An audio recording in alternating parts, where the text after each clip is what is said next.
Today on the show, I cover a couple of recent unseen releases. Uncharted from 2022 and Licorice Pizza from 2021.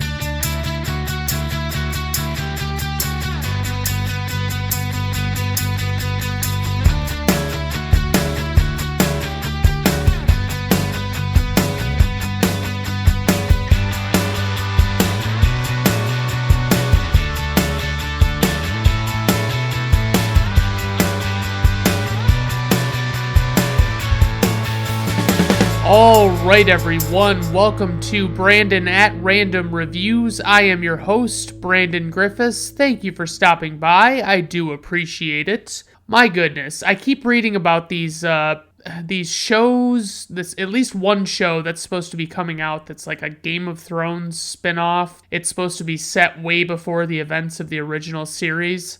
You know, I see the promos for it, and it's like I feel absolutely nothing at all. And it is a tragic thing that happened with Game of Thrones. It's not like it was a bad show on the whole. I mean, if I took every season, I would say I liked 7 out of 8 seasons of the show.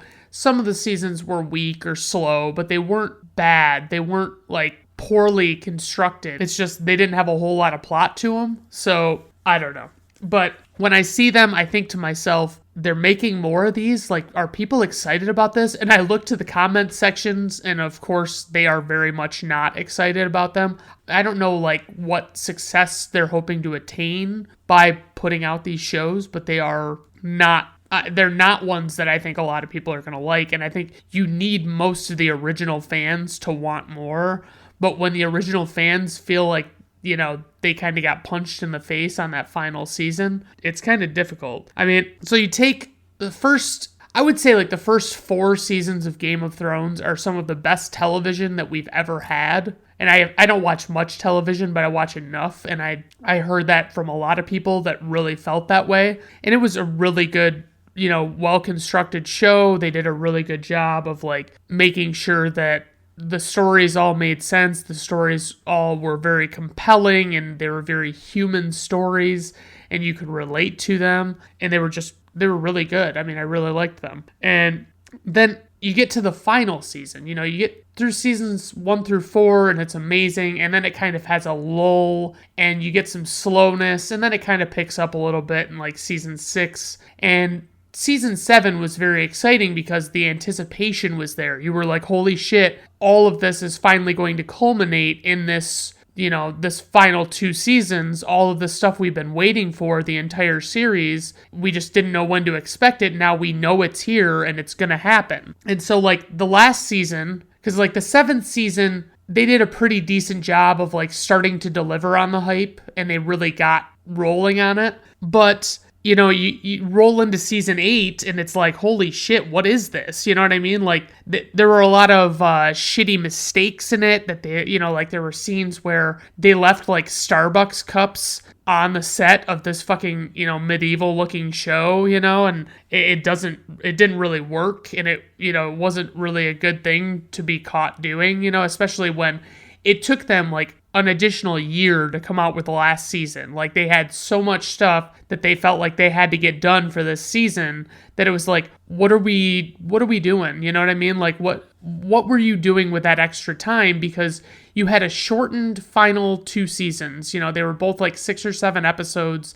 each. And then you take that, and on top of that, you're like, oh yeah, by the way, you know, we're going to do just about the same amount of everything as we have been doing, but we're just going to say it takes longer, okay? That work for you? That's good. Okay, so they wasted entire episodes in the final season building up. They had, you know, like they had an entire episode wasted on just like people talking to each other before the battle with the White Walkers. They were just talking. They're just hanging out in anticipation of this battle. And it's like, people aren't here for that. They don't want to fucking hear about these people's stories. They want to fucking see this battle. And for you to not even give them a taste of action is a tad ridiculous, but it is what it is. And, you know, the ending, you weren't supposed to want whatever they were going to give you in the ending for Game of Thrones. Trust me on that. There's always that quote of like, if you think this has a happy ending, you haven't been paying attention. But it's different to have an ending that people don't want and have an ending that genuinely pisses people off and like really slaps them all across the face. And it's so poorly delivered, and it doesn't, nothing about it was enjoyable, you know what I mean? And it was so terrible. Like, you could see it coming in a lot of ways, and then other ways it's like, okay, I guess. And, George R.R. Martin, the guy who wrote the books, he said that he was basically, after season 4, he was pretty much left out of the conversation on like what was going to be happening in the show, and he wasn't getting consulted like he had been. So it's like, yeah, I guess I could be, pretty annoyed by that. Like, you want to have the author's input, and I get if you're not going to be able to go exactly where he wants to go, but you want to know that you're still like getting his input. You know what I mean? Like, hey, buddy, like, we can't do it exactly like you made it up in the books, but, if we did this, would that make sense? Or would we be able to fit that in? Would that, that jive with what you've written? And he could actually tell them. But, I mean, that's the thing, is they didn't, and so it shows severely in those final seasons.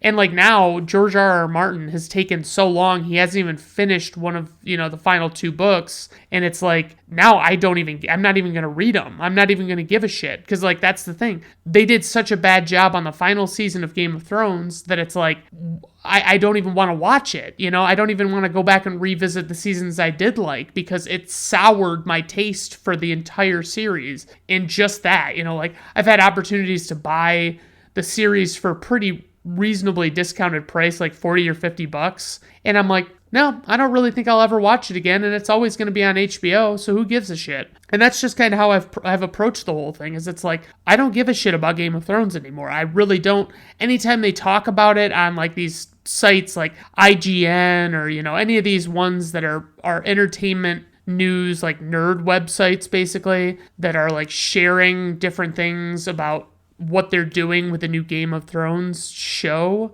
it's like, I almost want to hide those people from my feed because I don't want to see those updates. I don't give a shit about I don't know any of the people that are in the fucking new Game of Thrones shows that I know of. And it's like, what, I didn't know any of the ones in Game of Thrones for the most part, but like, at least they ended up being good. Now it's like, I have this burden of like not thinking it's going to be good going in, because of what they did with Game of Thrones. And so it's like, why would the spinoff be any better? Why would they change anything? Why would they improve anything? Why would they do anything different? And so it's for that reason I'm out. And yeah, moving on. Uncharted is our first movie, released February 18th, 2022, directed by Ruben Fleischer. He also directed Zombieland, 30 Minutes or Less, Gangster Squad, Venom, and Zombieland Double Tap. Some of the writers on this movie are Rafe Lee Judkins, Art Markham, and Matt Holloway. Producers Charles Roven, Alex Gartner, and Avi Arad, which I think he was the one that was involved in maybe the original Hulk movie, like the one with Eric Bana. Okay, does that sound familiar? Okay, anyway, the score for this movie was composed by Raymond Djawadi. Okay, so our lead actor is Tom Holland. You know him as Spider-Man from the Marvel movies. He was in quite a few of those. And he's kind of, he's the guy that's credited with revitalizing that character because of all the shit that Sony did to Spider-Man. It just didn't really work for them. So it was like they brought in Tom Holland, and they were like, hey, this guy will work. He's a good choice. And he did. He brought like all this personality to it. In this movie, Tom Holland plays Nathan Drake, and Nathan Drake is he's the main character in this series of video games called Uncharted, and they have several of these video games. Tom Holland was in, also aside from Spider-Man, he was in The Impossible, which I need to check out, Cherry, which is, I think, an Apple exclusive one. It's like one you have to have an Apple Plus membership to actually watch, so I don't know when I'll actually be able to watch that. And then he was in The Devil All the Time, which I couldn't even sit through. It was so fucking terrible. I didn't like it at all. Please don't ask me to finish that movie. And then we have Mark Wahlberg, who plays the character of Victor Sullivan, and he was, of course, in Boogie Nights and That's a connective tissue, motherfucker, because, the other movie we're covering has a connective tissue. So, yeah. And then he was in The Fighter, The Departed, Ted, The Italian Job, Lone Survivor, Two Guns, The Other Guys, Max Payne, which is a terrible fucking movie, and so is The Happening, and Shooter, which is a pretty solid movie. It's a little ridiculous, but it's pretty good. Then we've got Antonio Banderas, who plays Santiago Moncada. He was in The Mask of Zorro, The 13th Warrior, Once Upon a Time in Mexico, Desperado, Interview with a Vampire, and he's been in some other things. He was in a sequel to that Mask of Zorro movie, but for the most part, those are the ones I think of when I think of Antonio Banderas. And then Sophia Ali, who I have noted here is hot, and she plays the character Chloe Fraser. She's kind of a relative unknown. I haven't really seen her in anything before, and I was mentally, before I looked her up, because I was in the middle of watching the movie, and then I saw her on screen, and I kept referring to her as, Pakistani Emma Roberts, because that's what she looks like, and can I just say that's a good thing? You want to be Pakistani Emma Roberts. And so, I'm sorry if I refer to her as that. If I don't think about the name Chloe, I couldn't remember what her name was in the story, so it was I kept going back to Pakistani Emma Roberts. So some casting notes. In the early stages of production, Mark Wahlberg, Robert De Niro, and Joe Pesci were all slated to be in the movie, with David O. Russell directing the film. Since then, all three and the director dropped out of the project. Wahlberg would later be cast as Sully. Bryan Cranston, Jake Gyllenhaal, Chris Pratt, Chris Pine, Chris Hemsworth, Matthew McConaughey, and Woody Harrelson were all supposedly considered for Sully before the role went to Mark Wahlberg. Zachary Levi claimed that he wanted to play the part of Nathan Drake if Tom Holland didn't work out. Okay, that's fair. I could see Zach Levi playing this. Okay, so plot synopsis, and I want to first note that this movie is based on the popular video game of the same name from Sony PlayStation, and there's also a brief fan-made skit that was that starred Nathan Fillion, who is a nerd favorite. A lot of people love Nathan Fillion because he did Firefly and he did a bunch of other shit. And I love Nathan Fillion. I think he would have been great for this role. I would have probably liked it better, frankly, if he had gotten this role. But what can you do? So basically, I don't really have a good plot synopsis for this one. I can definitely read the IMDb plot synopsis, which is street-smart Nathan Drake is recruited by seasoned treasure hunter Victor Sully Sullivan to recover a fortune amassed by Ferdinand Magellan and lost 500 years ago by the House of Moncada. Okay, so we meet our hero. He's just waking up while hanging in midair from some cargo, which is hanging from a plane.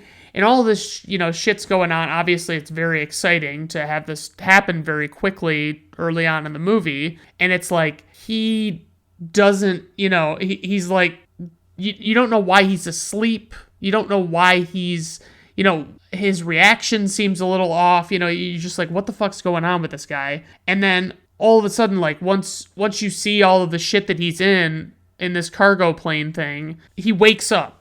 He just wakes up out of nowhere. He's just all of a sudden not on this plane anymore. And it's apparently it was a flashback or something else. We don't really know. And I think they cast Tom Holland, and he's a lot younger than I get the vibe of the regular Nathan Drake from the video games. I just think that they cast him a lot younger because they wanted this to be an early on adventure, which was a good call, honestly. Tom Holland does an admirable job as this character. He delivers pretty well on it, and it's when we see him wake up that all of a sudden he's with his brother. He's younger now all of a sudden, and they're breaking into a museum and they're talking about all this shit, and they're doing this thing where they keep acting like they're walking history lectures. And I get that they should know the history, but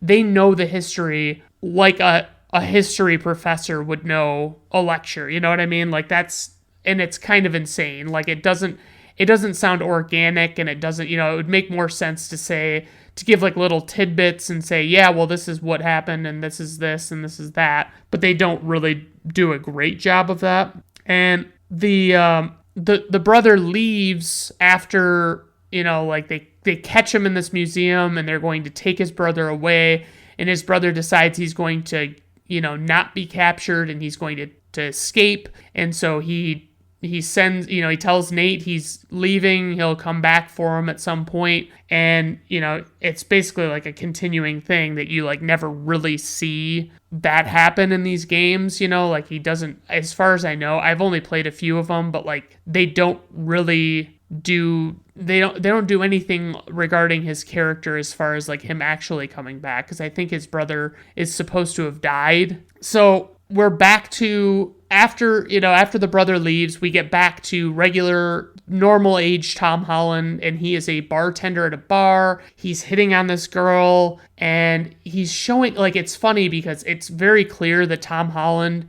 is not a good drink maker. Like he doesn't have that smoothness about him. And it's like, it's like you've seen like the movie Cocktail or something, like they do all of this smooth shit, like twirling the bottles and shit like that before they pour it. And they don't, he doesn't do any of that in this. It's just pure nonsense. It's like he's just kind of like wonkily dumping shit into a glass. And then you see, he's talking to this girl, and then he goes out and he's talking to the girl a little more. She's sitting outside at one of the tables, and he's wiping the tables down, and he like comes up to her and he's like talking to her more, and he like manages to steal her bracelet off of her wrist. And it's like all of a sudden he goes back in, and he shows us that he got the bracelet, and Mark Wahlberg is sitting there, and he offers Nate Drake a job, and Mark Wahlberg's character's name is Sully. And he just all of a sudden, he's like basically like, hey, I witnessed what you just did there, where you stole that girl's bracelet. Do you want to come on an adventure with me and fucking do this? And so, there's a little bit of back and forth, but eventually, Nate breaks down and accepts the offer. And, it turns out that Sully knows Nate's brother, or knew him at least. There are scenes where it's like, okay, there's a scene where Tom Holland is walking and he's looking on his phone, and he's supposedly not paying attention to what he's doing, and he runs into a doorman, and then the doorman like chastises him for not paying attention. Tom Holland's like, oh man, I'm sorry, whatever. And then he walks away, and he like flashes the keys that he stole from the doorman to the camera, and it's for nobody's benefit but the camera, you know what I mean? So it's like, I guess, it would have been nice if he would have like just like held them in front of him, but it's like he did the thing where he drops it down in his hand, and it's like he would have been dropping it in sight of that doorman, as far as I could tell, and it didn't really make a whole ton of sense. I make mention of the fact that at this point, we've already gotten multiple history lectures by Nate Drake, and it's just, it doesn't feel right. You know what I mean? It's not as good. It's like, it should not be so inorganic that they do it like this, but they do it, and they keep having him know all of this shit about Magellan and all this stuff. And it's like, all right, whatever you want to do, bud. Then we get Antonio Banderas when they have to break into this building to steal these crosses that are to be used as keys, I guess. And they're in this building, they're trying to break in, they're trying to steal what they need to steal and move on. And I would say, like, at this point, we're still pretty well on par with the video game. Like, it's not exactly like any of the other ones, but it's its own story. So it's like, I would say I wouldn't have many complaints at this point in regards to how close to the video game it is. And I really enjoy the video games. It's just I'm not a big video gamer, so I don't know the stories as well. I just remember liking the stories. And when they go to this place, there's this James Bond-esque cocktail bar type thing going on. There's a chick, like Sully and Drake are at the fucking bar, and they see this chick from across the way, and it's this black girl, and she's got like really short hair, and it looks like it's like 99% gel, and like it's like bleach blonde, and it's just, it does not look good on her. Like, I don't I don't know what hairstyle I would prefer to see, but it's not this one, I don't know what they were going for with it. It would be better if it was like she at least just had black hair. Like she wouldn't have stood out as much, but she would have looked a lot nicer, I think. And so apparently that chick is bad news. And then we get Antonio Banderas, and so they're there and they're going to bid on this cross, and they're going to, they want to get it so they can get this treasure this Magellan treasure. I did rather enjoy this scene because Drake is on. So Tom Holland's character, I'm going to call him Drake because that's really, I think, what they call him in the video games. So like Drake is on he's got an earpiece in and he's talking to Mark Wahlberg, Sully, and he is, he keeps saying stuff and he keeps like reaching up and putting his finger to his ear. And Mark Wahlberg straight up calls him out and says, "Don't touch your ear like that. You look like a fucking idiot." And it's a nice little take because there's like a moment in the beginning of Casino Royale with Daniel Craig, the James Bond movie, where the guy keeps doing that and it basically gets them in trouble because people figure out that they're there, like they're supposed to be secretly in there. And so it's like, I thought it was pretty cool they did that. And then at this point in the movie, I'm asking myself, where is the super hottie that I'm supposed to fall in love with, right? Because, she's nowhere to be seen at this point. Where is the woman that is the woman of my dreams? You know what I mean? And this guy with this super thick Scottish accent says, "Shouldn't have come here to play with the big boys, Wayne, because you're about to become because you're about to get a proper Scottish welcome." And he says it, and it's so completely incoherent. It's like you can't even understand what he's saying. And like they kind of make a joke about it, that he's not somebody that you can understand. And basically, the bad girl, she tries to steal the loot from the heist, where they got the key and everything, the cross key. And it's like she tries to steal it, but she kind of like has some bad luck, and like these guys stop her and Sully is able to take the loot away. And it's not like, it's like she almost immediately disarms these guys that stop her and like takes them out. And like Sully doesn't start running or anything. He just fucking does what he does, It doesn't really look, it doesn't seem believable. But after this whole sequence, after he gets the cross key, they go and they meet with this girl that they know, that Sully knows, and she is the one. She looks like Pakistani Emma Roberts, and she is good looking. I will say that. She has this interesting accent. I can't tell if it's like New Zealand or it doesn't suit, like, I've seen, many a celebrity and many different accents on different, ethnicities of people, and like this one didn't jive in my mind as like making sense for the character, but what can you do? So Chloe, Pakistani Emma Roberts, she tries to steal the cross key from them. She steals it from Drake, and they go on this big drawn out chase scene, which is pretty awesome. It's a pretty solid chase scene. And then they have this book that they keep referencing throughout the movie, that it's like basically you see it and it's all of a sudden it's like they're looking through it and it's supposed to be this super old book, but it looks like one of those like really expensive novelty books that are made to look like they're super old, but are not super old. And like, that's what it looks like. And I get that that's probably it's probably hard to accomplish that as a prop master, to like actually get a good book that would look like 500 years old. So at the end of the whole chase thing though, with, Chloe is, she basically like feels like she can get away. She's good to go. She's in her car. She is able to, use this upper hand moment she's got. And she fucking realizes, like they keep telling her basically that she doesn't know where the fuck she's going.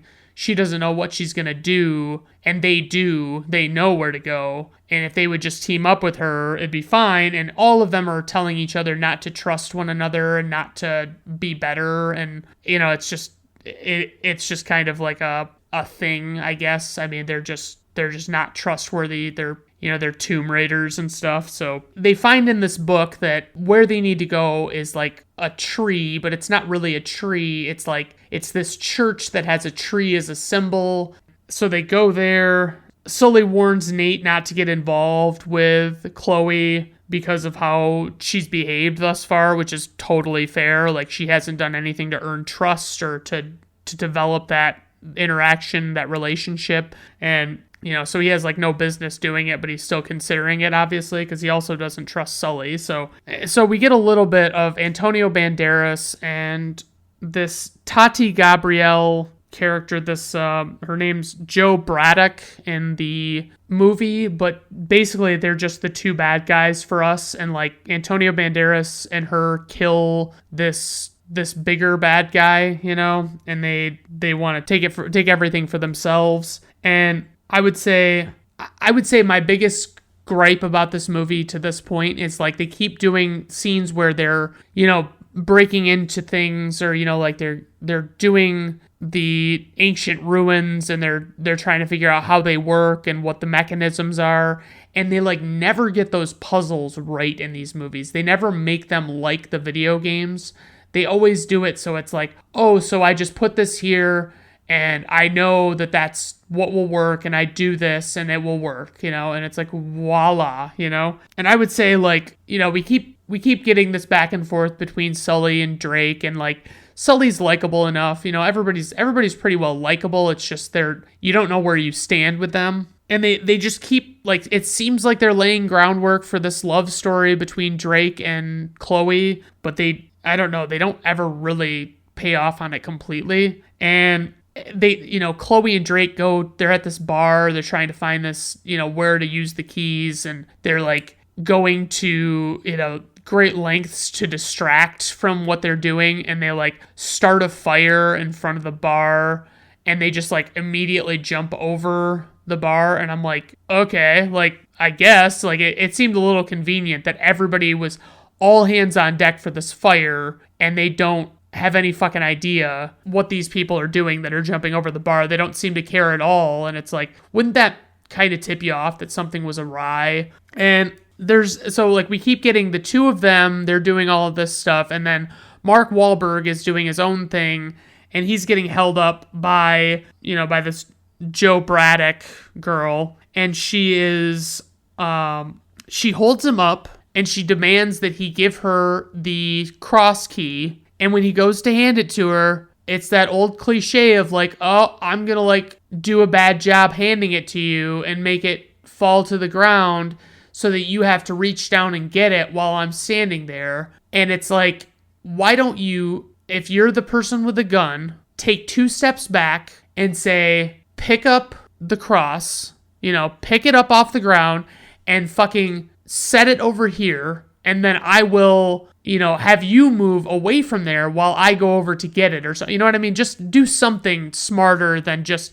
yep, I'm just going to jump down and get this thing. And Mark Wahlberg actually, like, after he pulls that trick on her, he, like, does the stupid thing where he, like, looks down to pick up the cross again, like, 2 seconds later. And it's like, are you fucking serious, dude? And they're like, they're using like earpieces and stuff to talk to Sully, but it's like they don't call enough attention to it. It's like, do they literally just have earpieces in the entire fucking movie, and that's what I'm supposed to believe? It was at this point in the movie that I actually went to the trouble to look up what Pakistani Emma Roberts' name was, which was Chloe. And I mean, we get a scene where she punches Drake out, Chloe does, and she does it like cold on the first fucking punch, and I'm like, are you serious? Like, I don't even know that a trained boxer could do that easily. Like, it happens, but it's like, I'm not buying it. Like, it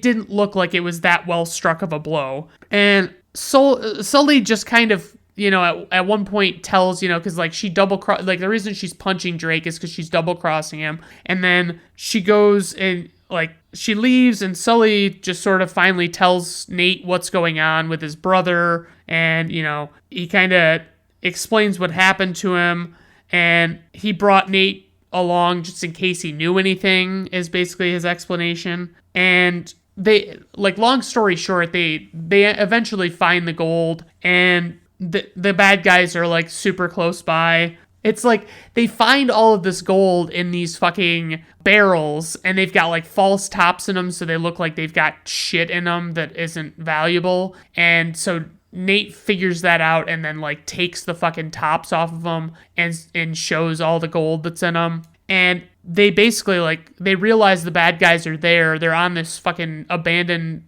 wooden ship of Magellan's, and they realize the bad guys are there, so they climb under the deck boards, and they are hanging out under there, and one of the bad guys writes it off to say that they must have just filled their pockets and ran away.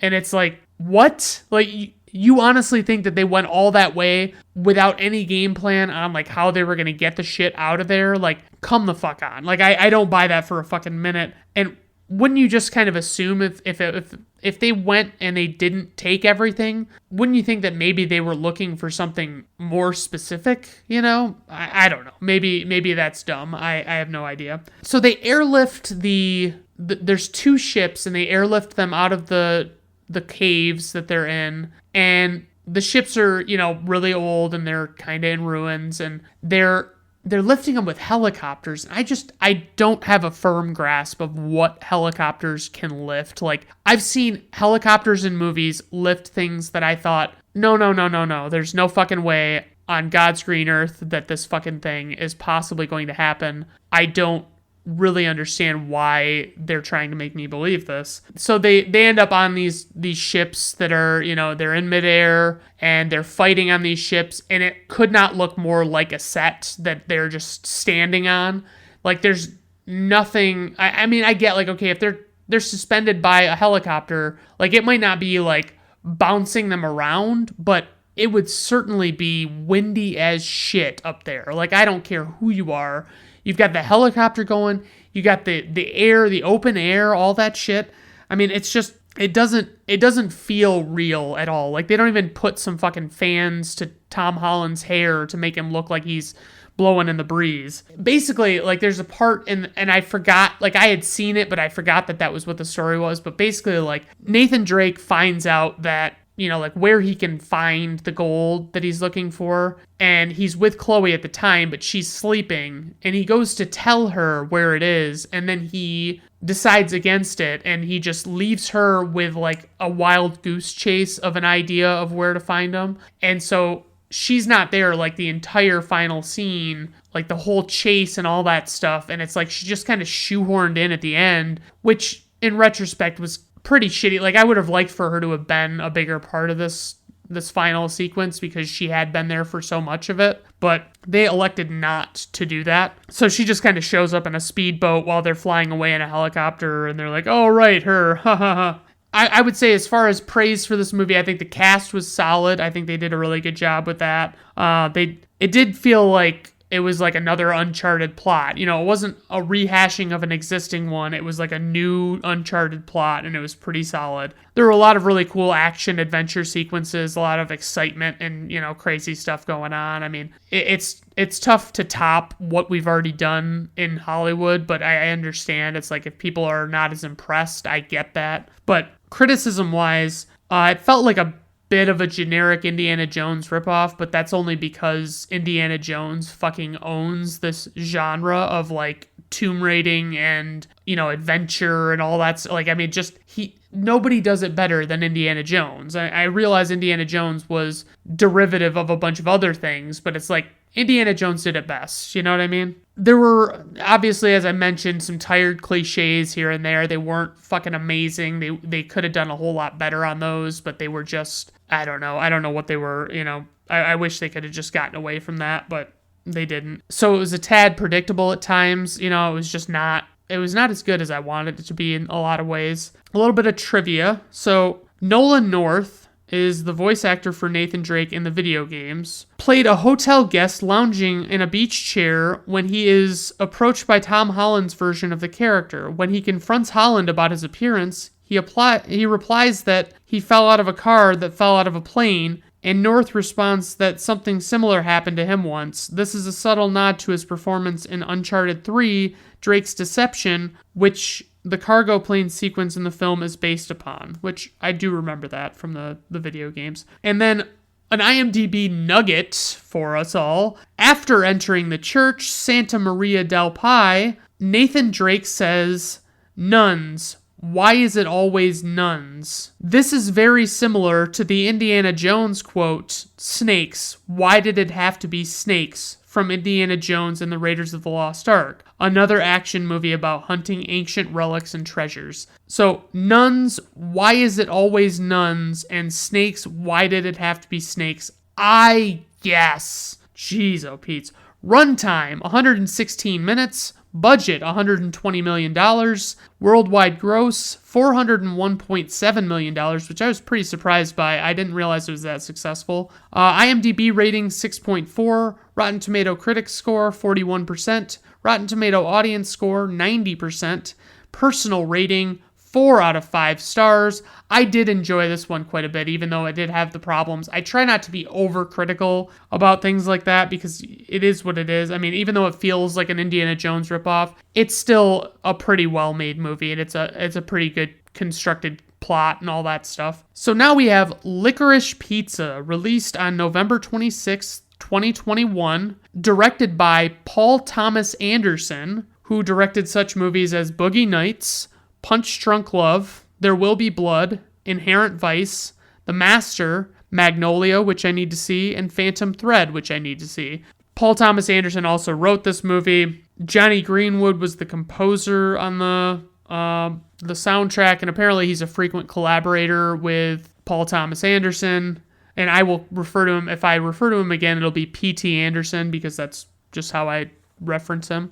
Johnny Greenwood is actually the lead guitarist and keyboardist of Radiohead. First and foremost in the cast, we have Alana Haim, who plays Alana in the movie, and this is her big screen debut. And then Cooper Hoffman was second billed as, he's actually the son of the late Philip Seymour Hoffman. He plays the character Gary, and this was also his big screen debut. Sean Penn is in this movie. He plays Jack Holden, and you know him from like Fast Times at Ridgemont High, Mystic River, Milk, Dead Man Walking, which I need to see, Gangster Squad, I Am Sam, The Game, Carlito's Way. I mean, he's been in a fuck ton of shit. I mean, just a lot of really good stuff. Tom Waits, the musician, plays Rex Blau in this movie, and he was in, he's mostly a musician, but he's been in some movies before. He was in Seven Psychopaths, The Book of Eli, Domino, and Coffee and Cigarettes.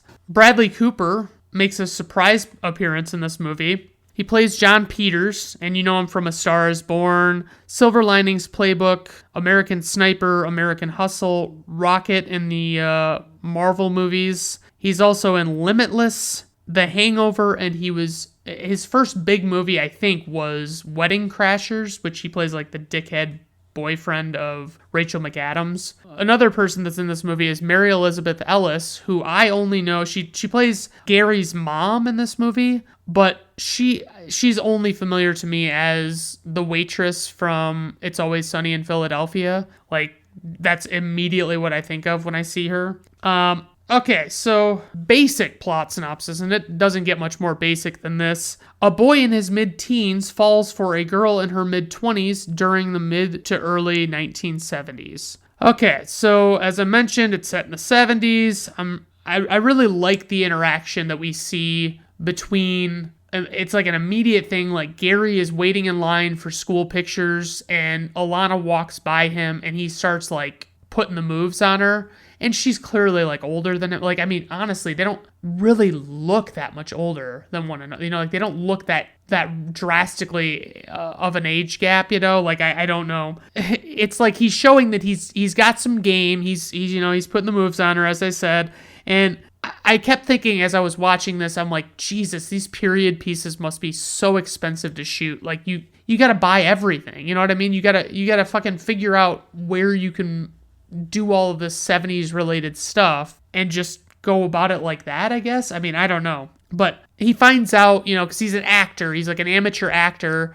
and he's been in a bunch of stuff, and he, basically his mom tells him that she can't go on his press tour with him, and so he invites Alana to be his chaperone, and she comes. And while she's on the plane, she meets this guy that Gary knows that's like one of his co-stars, as, his name's Lance, and her and him begin dating, which drives Gary up the fucking wall. And we get a little glimpse of what Gary does in his acting life, how he auditions, how he interacts with people, and he's always like buddy with everybody. And then his mouth gets him in trouble. Like he makes these jokes that are like terrible, like not things you should put on TV. You know what I mean? He makes jokes in interviews and stuff that are just severely inappropriate. And I mean, it's so very obvious that he's like in love with Alana, because she's just,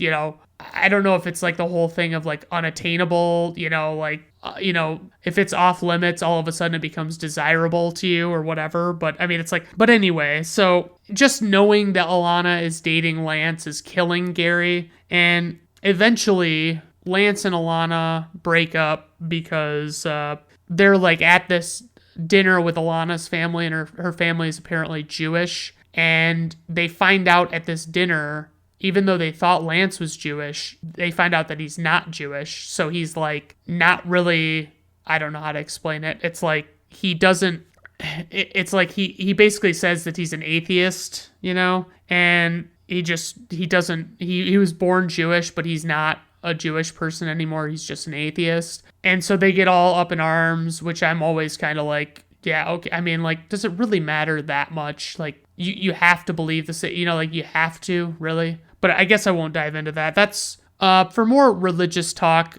Check out my sister podcast, also hosted by me, called "Don't Cross Me" by Brandon Griffiths. Now, I think at one point we were at this expo, and John C. Reilly is there dressed as Herman Munster, and it's kind of like a low-key, cameo appearance. And it's pretty funny, though. He does a really good job. And Gary has like gotten into this waterbed selling business, and he's just fucking selling them like crazy. He doesn't really seem like nobody knows what they are, it seems like, but he's trying to sell them as best he can. And Alana sees him at this expo, and she reveals that she's broken up with Lance. And suddenly, like out of nowhere, while they're at this expo and Alana and him are talking, these two cops rush Gary and fucking, take him down, and they put handcuffs on him and stuff, and they take him away, and you don't really know what the fuck's going on. And it turns out that he's just like being falsely accused of having been like he matches the physical description of a murderer or something. And so they arrest him, and then they like quickly let him go. I said at this point, I was realizing that Alana Haim was what some might refer to as my speed, which I had a guy that I work with tell me one time. He was like, "Do you know this girl?" And he said her name, and I was like, "No, I don't know who that is." And he goes, "She could be your speed. She might be your speed. You should talk to her." And I'm like, "Okay." And of course, I go and see this girl, and I'm like, "Get the absolute fuck out of here." Like, no. Like, if you think that is my speed, that is grossly insulting to me. And it's at this point that I realized that this movie would not work with the roles reversed. Like they would not put an older man with a 15-year-old woman, you know what I mean? In a movie in this day and age, they could never pull it off. And apparently, P.T. Anderson got a lot of flack for making this the basis of the movie. And I mean, it is what it is. It's shit like that happens. So it's not like it shouldn't be made into a movie. As long as you don't have them doing anything that they don't legally, aren't legally able to do, I don't really know, within reason what the problem is. And it's at this point that Alana is like now a part of Gary's business, and they go to this Japanese restaurant to work out a deal with like advertising at the restaurant, because like Gary knows the owner. And Alana learns a little tidbit in the bathroom about Gary's love life and what he does, and she gets kind of annoyed with him because of this. And it's like, it's weird because it's like she's constantly trying to play the I'm not interested in you, I'm too old for you card with Gary. And it's like, he doesn't, I don't know. I mean, she's still totally into him. You can just fucking tell she's totally fucking into him. So Alana is like trying to sell, like do cold calls over the phone where she's trying to sell waterbeds. And she basically like isn't like, Gary thinks she's not being sexy enough when she does it. And so she, just kind of acts like it's completely reasonable. Like, I mean, to tell her to be sexier while she's talking on the phone. And so she does, and then she sells one, but she sells it in a way that Gary doesn't approve of. And like, all he was basically telling her was to be more sexy about the way you say the script, not like completely go off script. And that causes a rift between them. And apparently they go to an agent, and they're telling the agent that like, Alana is saying that she can do all of these fucking things that she really can't do, but Gary told her to say yes, that she could do everything. She could speak like 4 languages and ride horses and do this, that, and the other thing. And it's like, it doesn't really make any sense to have her do that, but I guess it's one way to get apart. And they're both so jealous of each other all the time, and you just keep seeing this like inevitable jealousy going on. And they're like selling the waterbeds, and one of them says that they're really good for your back. And I was like, I don't think waterbeds are good for your back, are they? Or is that like just a thing that they used to say when they didn't know that they were bad for your back? And I'm just like, multiple times throughout the movie, I was like trying to figure out what kind of girl that was Alana's age, because she's supposed to be 25 in this movie, and she's like 28 in real life in this movie, but like she's hanging out with these 15-year-old boys and stuff, and it's like, what girl does that? Like, this girl could do better, you know what I mean? She could certainly make it a point of like finding a guy her own age or older and do a lot better. But she's like at one point wearing a bikini around a showroom, and it's like she clearly kind of like likes the attention, and I guess that would be it. Like, that'd be why she'd hang out with those guys, but it's not a good look. And then it's like they just keep acting like they don't want anything to do with each other, and then they act jealous of each other, and it drives me absolutely nuts. And it's at this point we finally get Sean Penn, the introduction of the gas shortage, and they realize that the waterbeds that they're selling are made of, oil byproducts, and they aren't going to do well if they have to keep selling waterbeds. Then we get Bradley Cooper, who plays John Peters in this movie, who is an actual real guy. And Cooper has this very serious conversation with Gary before leaving him. And like, the kids are going to assemble the waterbed there while Bradley Cooper is away. And he's basically telling him, like, if you fuck anything in my house up, I will fucking kill you or whatever. And, this is the same John Peters that dated Barbara Streisand and was like, he went from being her hairdresser to noted film producer and stuff. So I mean, it's pretty wild. Alana's character, she's gotta be too immature. Like, that's gotta be the reason that she's doing this, because it's like, it doesn't make any logical sense to me. And like, they keep having this back and forth, but of course, at the end of the movie, they end up together. They're just gonna, they're gonna work it out and make it happen. And it's like, okay, I guess. And it's over with. Some of the highlights of the movie, I mean, the cinematography is amazing. A lot of the shots are really cool. The 2 lead actors are really good actors. I mean, especially for having done nothing before. They just don't, I mean, they're not familiar, so you don't really think about it. But then you got, all these other guys like the Sean Penns and the Bradley Coopers and, even Tom Waits. They're all pretty fucking solid in this movie. And I gotta say it's pretty fucking solid. Criticism, I would just say the plotting of the movie, just the way it's laid out, is like, it doesn't feel like a coherent story. And I realize it's kind of P.T. Anderson's thing. Like, he likes to do stories that are not conventional, formulaic stories. He'd rather have things kind of just be one thread after another without ever really getting closure, but it's like, that is how he ends it, basically. And so, apparently, Leonardo DiCaprio's father and that's George DiCaprio, he portrays the man who sells Gary the first waterbed,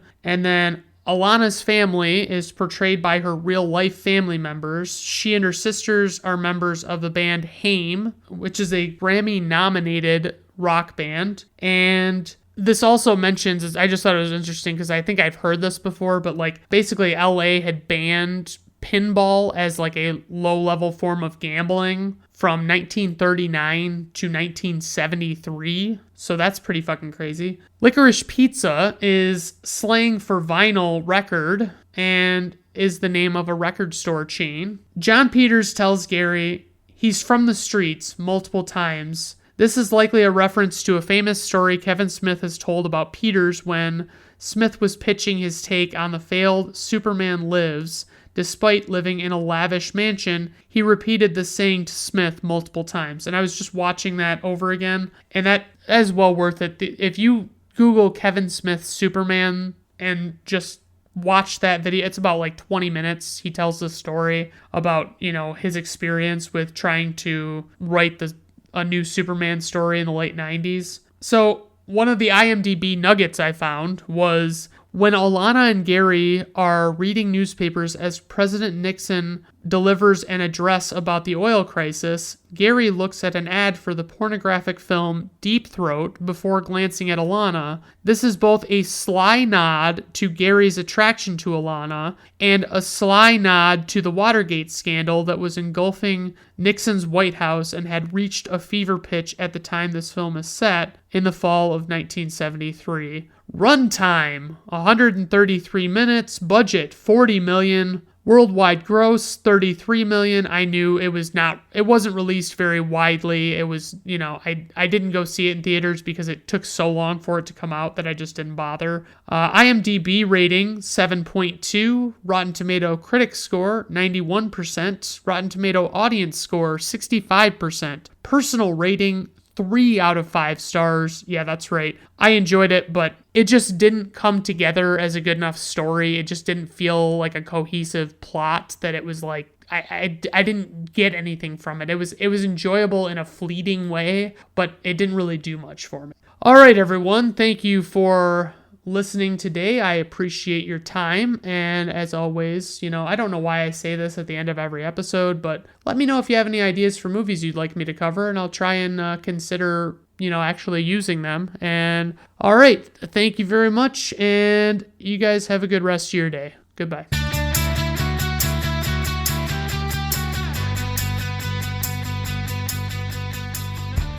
Brandon at Random Reviews is performed, written, directed, produced, and edited by Brandon Griffiths. Theme music is performed by Augusto Diniz from Fiverr.